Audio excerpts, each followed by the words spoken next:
is Jan from the Fuzzy Duckling, bringing you quick tip number 2. Today, we're going to use colored pencils to shade your leaves for a more vibrant and lifelike appearance. To do this, we're going to be layering several colors, one on top of the other. Because we will be using the layering technique, 2 things become very important that did not seem as important as before.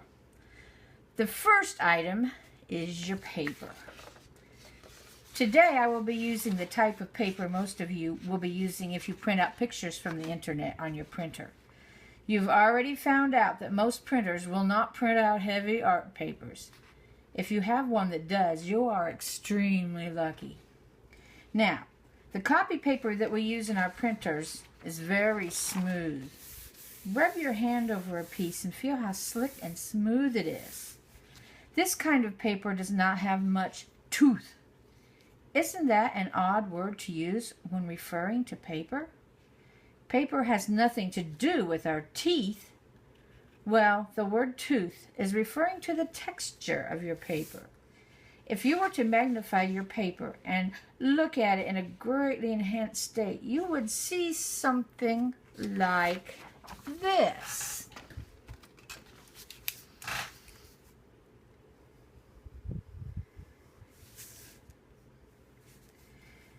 Notice how there are dips and bumps in your paper? The dips are called valleys, and the bumps are called mountains. The 2 together are called the paper's tooth.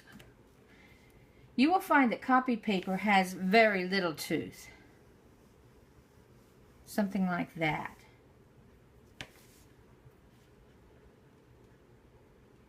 But if you use real good art paper, or mixed media paper, or watercolor paper, they have a lot of tooth, and they'll look something more like this. So why am I talking about this?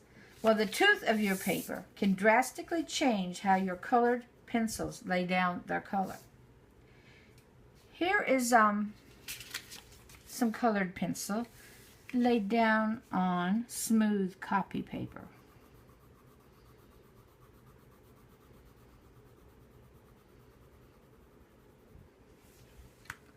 Now we're going to lay the same color down on some mixed media art paper. I don't know if you can see this on the video, but there's quite a difference.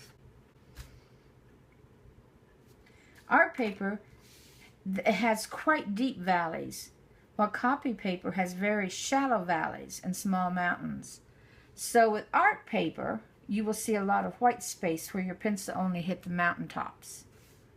When shading with colored pencils, you need to not only hit the mountaintops, but you need to fill the valleys as well. It's harder to fill the deeper valleys of art paper than the shallow valleys of copy paper. And this is something that takes practice. Because of this, you need to know what kind of paper you are working on. Experiment with different papers and get a feel for them.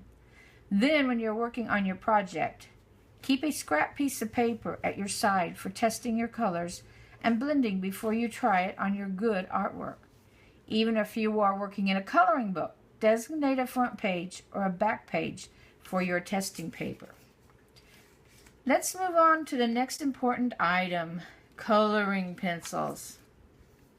I always thought a colored pencil was a colored pencil was a colored pencil was, well, you get the idea. I thought they were pretty much all alike, but that is not so. Every brand of pencil will have a different feel and a different look when you lay down color on paper. That will be a subject for a future video, but for now, just know that your pencils may work differently than mine. If you are wondering why a certain technique does not work for you, it probably is because you are using a different brand of pencil.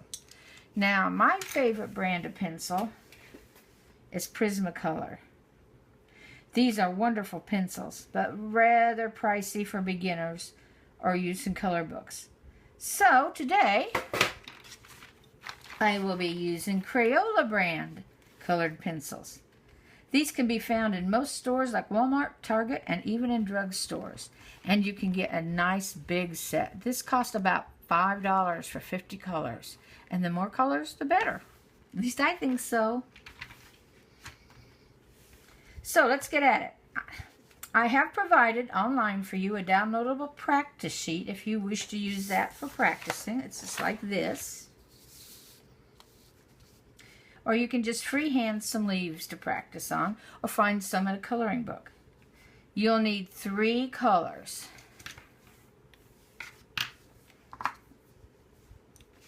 Today I'll be using or making spring and summer leaves.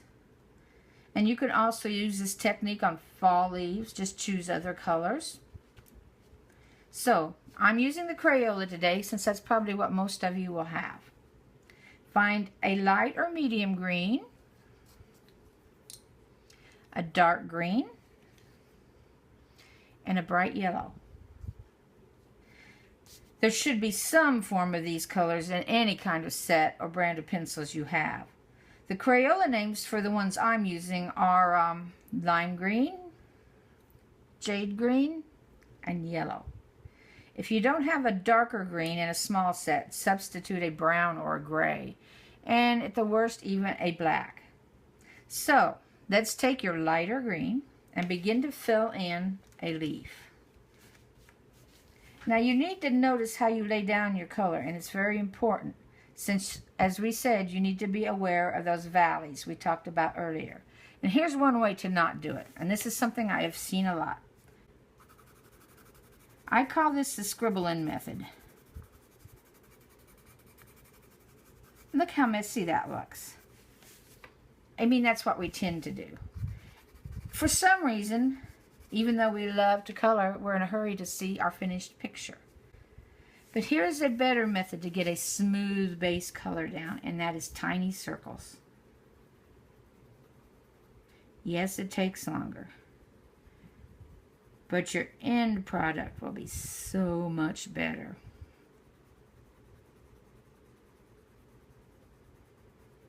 Tiny little circles all over your leaf.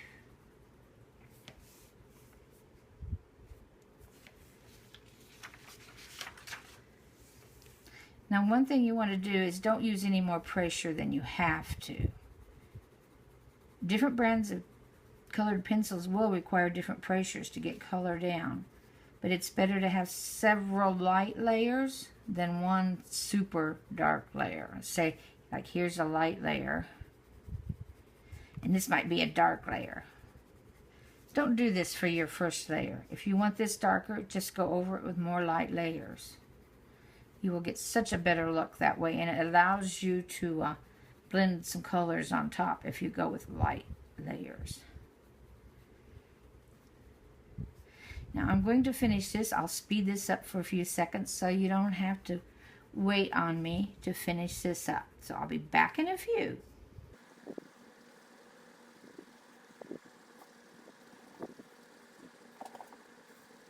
Okay, I'm back. That makes a pretty good light layer there. Now this is where many people like to stop, and that's perfectly okay. It makes a beautiful leaf, but let's take it a couple steps farther and make it even more beautiful. Now let's take your darker green. Now start at the tip of your leaf and start blending some darker green into the tip. Now at this stage I use a combination of short lines and your circles. So here we're adding some short lines in. Now I might add some tiny circles up here to just get the darker parts with a better covering. So there we go.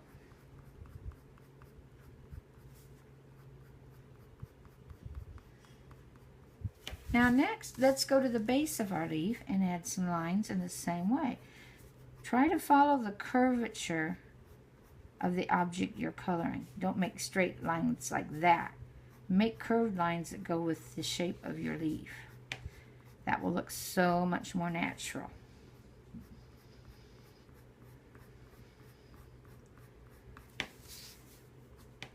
Notice how I'm curving to go along with the outside.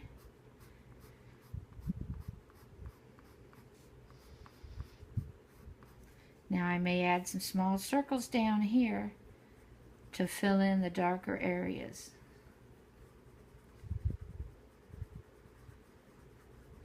Now already our leaf looks much better, doesn't it?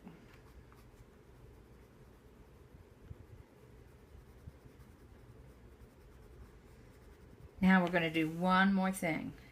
Try your yellow. And we're going to add some sun-kissed highlights to our leaf just by adding some yellow like this. It's not real obvious, it's kind of subtle, but it will really make your leaves beautiful.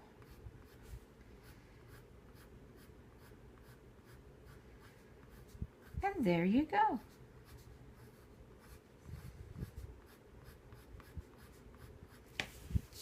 Now on the bottom of our practice sheet here, we have a vine. And even though these leaves are smaller, you would do them the same way. I'll do 2 or 3 here for you. Color in the base.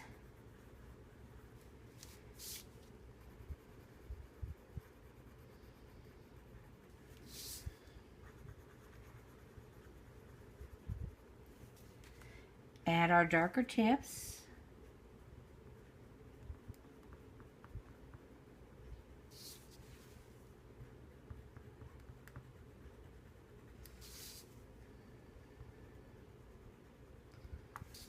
Add some dark at the bottom.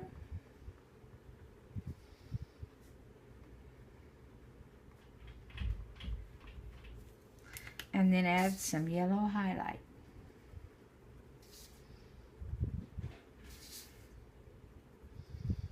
Then for vines, I like to go back in and add some green to the stems. Didn't that make a pretty little line?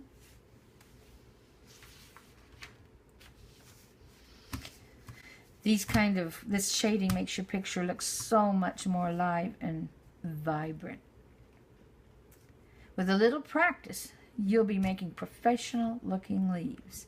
Now, after you've done this a few times, why don't you try some different color combinations? Try some browns and yellows or reds for fall colors. Or even get brave and try some purples and pinks. See what kind of leaf color combinations you can come up with. Here at the Fuzzy Duckling, I would love to see what you come up with. Just post some of your pics on our Facebook page. I'll put the links down below. So, happy leafing! I will see you in our next video.